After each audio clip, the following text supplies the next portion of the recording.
Pessoal, voltamos então com mais um bloco. E agora, como eu disse para vocês no bloco passado, eu vou falar da alterabilidade. Muito bem. As constituições, elas podem ser classificadas como imutáveis ou silenciosas, rígidas, flexíveis, semirrígidas ou semiflexíveis e superrígidas, tá? Então vamos lá. Primeiro, vamos falar das rígidas e flexíveis. Muito bem? Então vamos lá. Constituições rígidas e flexíveis. Deixa eu só abrir aqui o plano de aula de vocês para ver como é que tá.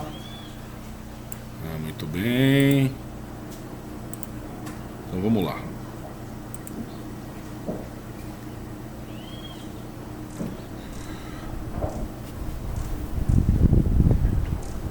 Bom, vou seguir o plano de aula de vocês aqui. Então, imutáveis são aquelas que vedam a alteração do seu texto.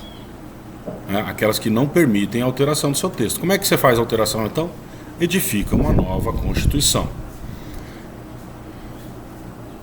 As constituições rígidas. Nós estamos estudando o critério quanto à alterabilidade, quanto à possibilidade de alteração. As constituições rígidas, elas exigem para sua alteração um processo mais dificultoso do que para a criação ou para a alteração da lei infraconstitucional, tá? Então nós temos a Constituição e as leis infraconstitucionais. Para alterar a Constituição é muito mais difícil do que para alterar ou criar a lei infraconstitucional. Muito bem? A nossa Constituição, vejamos só. Como que eu faço a criação de uma lei ordinária ou lei delegada ou a sua alteração? Bom, alguém apresenta um projeto de lei e uma das casas, algum dos legitimados, apresenta um projeto de lei em uma das casas do Congresso Nacional. Normalmente começa na Câmara, na maioria das vezes. Na Câmara é votado. Se tiver a lei ordinária, ela exige uma maioria simples. Se tiver maioria simples na Câmara, vai para o Senado. Se tiver maioria simples no Senado, ela está aprovada, vai para o presidente sancionar ou vetar. Tá certo? Na lei delegada, em vez de maioria simples, nós temos a maioria absoluta. Vamos falar qual que é a diferença entre um e outro. Maioria simples é a maioria dos presentes, desde que dos 513 deputados, a maioria esteja presente. Então, 513 dividido por 2, nós vamos ter lá 257 deputados presentes, nós podemos votar. Se dos 257 presentes, a maioria aprovar, nós temos a maioria simples. No Senado são 81 senadores, estando presente 41, já podemos votar. Se desses 41, 21, que é a maioria simples, votarem, está aprovado. Olha só, nós temos 21 dos 81 senadores, nós conseguimos aprovar uma lei ordinária. Na lei delegada, a maioria absoluta, então tem que ser a maioria dos membros. Então, dos 513 deputados, 257 têm que votar a favor. E dos 81 senadores, 41 têm que votar a favor do projeto de lei. E aí ele vai para a sanção ou veto do presidente da República. E aí nós temos uma lei, a criação ou alteração de uma lei infraconstitucional, abaixo da Constituição. Na Constituição, como é que é feita essa alteração? Vamos dar uma olhadinha no artigo 60. Vamos lá no artigo 60 da Constituição, que traz a previsão das emendas constitucionais.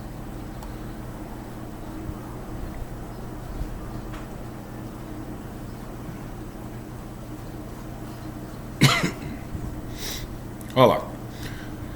Diz o artigo 60, caput: a Constituição poderá ser emendada mediante proposta de 1/3, no mínimo, dos membros da Câmara dos Deputados e do Senado Federal. Então, olha só, nós precisamos ter de 1/3 dos membros da Câmara ou de 1/3 do Senado Federal para apresentar a proposta. Na lei ordinária e na lei delegada, nós podemos ter um deputado ou um senador apresentando a proposta. 2. Do Presidente da República. 3. De mais da metade das Assembleias Legislativas das unidades da Federação, manifestando-se cada uma delas pela maioria relativa de seus membros. Muito bem, aí nós temos a iniciativa, tá? Então nós já vimos aqui que com relação a deputados e senadores já tem uma dificuldade maior na iniciativa, para começar a alteração da Constituição. Aí nós temos algumas vedações. Parágrafo 1º. A Constituição não poderá ser emendada na vigência de intervenção federal, de estado de defesa ou estado de sítio. Aí parágrafo 2º. A proposta será discutida e votada em cada casa do Congresso Nacional em 2 turnos, considerando-se aprovada se obtiver em ambos 3/5 dos votos dos respectivos membros. Então veja só, enquanto a lei delegada e a lei ordinária é uma votação em cada casa, nessa são duas votações. Enquanto na lei ordinária eu preciso da maioria simples e na lei delegada eu preciso da maioria absoluta, aqui eu preciso de 3/5 dos membros de cada casa. Tá? Então o que nós vimos aqui, e existem outras restrições, tá? O que nós temos aqui é um processo para alteração da Constituição muito mais difícil do que para criação ou para alteração de uma lei que está abaixo da Constituição. Portanto, a nossa Constituição é uma Constituição rígida. Muito bem? Isto é uma Constituição rígida. E a Constituição flexível? A Constituição flexível, ela prevê para sua alteração o mesmo procedimento para a alteração da lei infraconstitucional. Tá? É o caso, por exemplo, da Inglaterra. Volto ao exemplo da Inglaterra. Como ela é feita de costumes, convenções, jurisprudência e alguns textos escritos, para criação de um texto que tenha a importância de norma constitucional lá na Inglaterra, é a mesma dificuldade de aprovação de um texto de qualquer assunto infraconstitucional. Tá?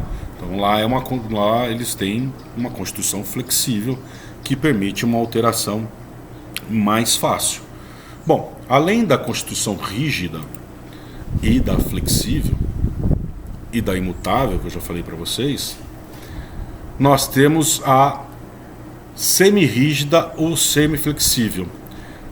A semirrígida ou semiflexível, ela possui parte do texto que pode ser alterado como uma norma infraconstitucional e parte do texto que exige para a aprovação uma dificuldade maior. Tá? Então, uma parte do texto dela é flexível, como a gente estudou na Constituição flexível, e uma parte é rígida. A nossa primeira Constituição de 1824, ela tinha essa característica. Tá? Ela previa que apenas as matérias, os assuntos materialmente constitucionais seriam aprovados por um procedimento mais dificultoso. Ao passo que também existia uma previsão de um tempo. Olha, dentro do período de 4 anos, 4 ou 5 anos, 4 anos, esses textos não poderão, os temas materialmente constitucionais não poderão ser alterados após a edificação da Constituição de 1824. E a outra parte, que não era materialmente constitucional, essa outra parte ela poderia ser alterada já no primeiro dia de vigência da Constituição. E para essa alteração, o procedimento era o mesmo usado para a criação das leis infraconstitucionais. Muito bem? Bom, além da semiflexível, semirrígida, nós temos a superrígida. O que seria uma Constituição superrígida?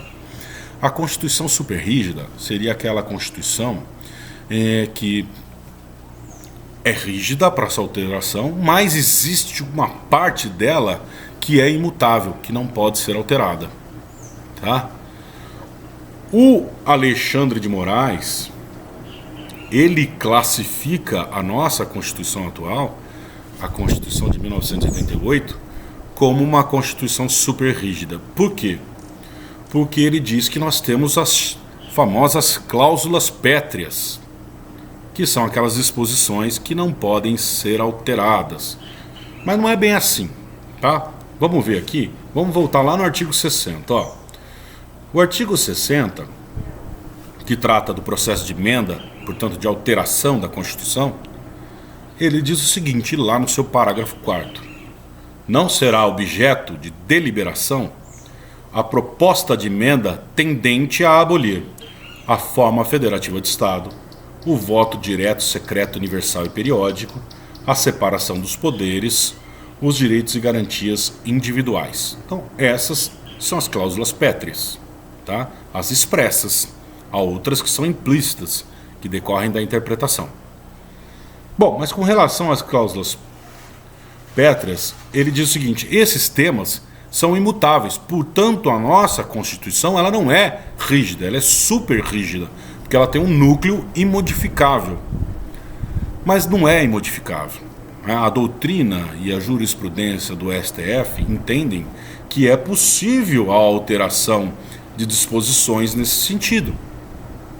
O que não é possível é abolir esses temas. Olha só, o parágrafo 4º diz o seguinte, ó: não será objeto de deliberação a proposta de emenda tendente a abolir. Mas se não for abolir, se for fortalecer a forma federativa de Estado, né, se dispor sobre o voto direto, secreto, universal e periódico sem ser tendente a abolir essas características, se tratar da separação dos poderes, mas não for tendente a abolir a separação dos poderes, e se tratar de direitos e garantias individuais, incrementando, aumentando esses direitos e garantias individuais, também não está ferindo o parágrafo 4º, porque ele veda a proposta tendente a abolir. Então, a grande parte da doutrina e da jurisprudência não concorda com Alexandre de Moraes. Diz o seguinte: olha, nós não temos um núcleo imodificável. Nós temos o estabelecimento de uma proibição de abolição de direitos, mas não de modificação desses direitos, não de modificações das previsões sobre esses direitos. Tá legal? Então, para a maioria da doutrina e da jurisprudência, a nossa Constituição não é super rígida, como diz o Alexandre de Moraes. Ela é rígida, tá bom? Bom, além da Constituição rígida, flexível, super rígida, nós temos as constituições silenciosas. As constituições silenciosas que não trazem na sua previsão formas de alteração. Essas constituições, para serem, elas são como as constituições imutáveis, né? Para a sua alteração é preciso o mesmo procedimento de uma criação, da criação de uma Constituição, né? É preciso a convocação de uma Assembleia Nacional Constituinte. E nós temos alguns exemplos de constituições imutáveis ou silenciosas, também chamadas de silenciosas. Nós temos a Constituição Espanhola de 1976, a Italiana de 1848, que são tidas como constituições imutáveis. Muito bem. E nós temos também como constituições silenciosas, alguns doutrinadores fazem a diferença entre imutáveis e silenciosas. Nós temos a espanhola, que eu já falei para vocês, né? Só que eu falei 1976, não, 1876. E o Estatuto do Reino da Sardenha também, tá? Além disso, dessas classificações que estão no plano de aula de vocês, o professor Oadi Lamego Bulos, ele fala em constituições transitoriamente flexíveis, que são aquelas que permitem a sua alteração na forma de criação e alteração das leis infraconstitucionais, portanto, sem rigidez, durante um determinado período. Depois disso, passam a ser rígidas, tá? Elas são flexíveis durante um período, depois passam a ser rígidas, tá? Ou semiflexíveis ou semirrígidas. É o caso da Constituição Irlandesa de 1937 e da Constituição de Baden de 1947, tá bom? Paramos por aqui e na próxima semana nós voltamos com outros vídeos e voltamos a tratar desses temas, tá bom? Até mais.